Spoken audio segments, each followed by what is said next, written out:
प्रभु का पवित्र वचन उत्पत्ति 12 का 1 से लेकर 20 तक। यहोवा ने अब्राम से कहा, अपने देश और अपनी जन्मभूमि और अपने पिता के घर को छोड़कर उस देश में चला जा जो मैं तुझे दिखाऊंगा। और मैं तुझसे एक बड़ी जाति बनाऊंगा और तुझे आशीष दूंगा और तेरा नाम बड़ा करूंगा और तू आशीष का मूल होगा।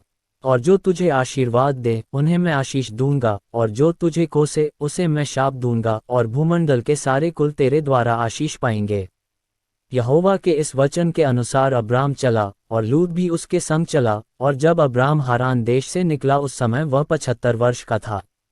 सो अब्राम अपनी पत्नी सारै और अपने भतीजे लूत को और जो धन उन्होंने इकट्ठा किया था और जो प्राणी उन्होंने हारान में प्राप्त किए थे, सबको लेकर कनान देश में जाने को निकल चला, और वे कनान देश में आ भी गए।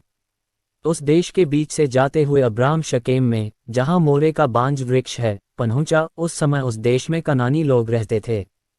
तब यहोवा ने अब्राम को दर्शन देकर कहा, यह देश मैं तेरे वंश को दूंगा। और उसने वहां यहोवा के लिए जिसने उसे दर्शन दिया था एक वेदी बनाई। फिर वहां से कूच करके वह उस पहाड़ पर आया जो बेतल के पूर्व की ओर है, और अपना तंबू उस स्थान में खड़ा किया जिसकी पश्चिम की ओर तो बेतल और पूर्व की ओर है। और वहां भी उसने यहोवा के लिए एक वेदी बनाई और यहोवा से प्रार्थना की। और अब्राम कूच करके दक्षिण देश की ओर चला गया। और उस देश में अकाल पड़ा, और अब्राम मिस्र देश को चला गया कि वहां परदेशी होकर रहे, क्योंकि देश में भयंकर अकाल पड़ा था। फिर ऐसा हुआ कि मिस्र के निकट पहुंचकर उसने अपनी पत्नी सारै से कहा, सुन, मुझे मालूम है कि तू एक सुंदर है। इस कारण जब मिस्री तुझे देखेंगे तब कहेंगे, यह उसकी पत्नी है। सो वे मुझको तो मार डालेंगे, पर तुझको जीती रख लेंगे। सो यह कहना कि मैं उसकी बहन हूँ, जिससे तेरे कारण मेरा कल्याण हो और मेरा प्राण तेरे कारण बचे। फिर ऐसा हुआ कि जब अब्राम मिस्र में आया, तब मिस्रियों ने उसकी पत्नी को देखा कि यह अति सुंदर है। और फिरौन के हाकिमों ने उसको देखकर फिरौन के सामने उसकी प्रशंसा की। सो वह स्त्री फिरौन के घर में रखी गई। और उसने उसके कारण अब्राम की भलाई की। सो उसको भेड़ बकरी, गाय बैल, दास दासियां, गदहे गदहियां और ऊंट मिले।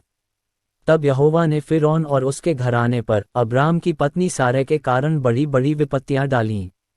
सो फिरौन ने अब्राम को बुलवा कर कहा, तूने मुझसे क्या किया है? तूने मुझे क्यों नहीं बताया कि वह तेरी पत्नी है? तूने क्यों कहा कि वह तेरी बहन है?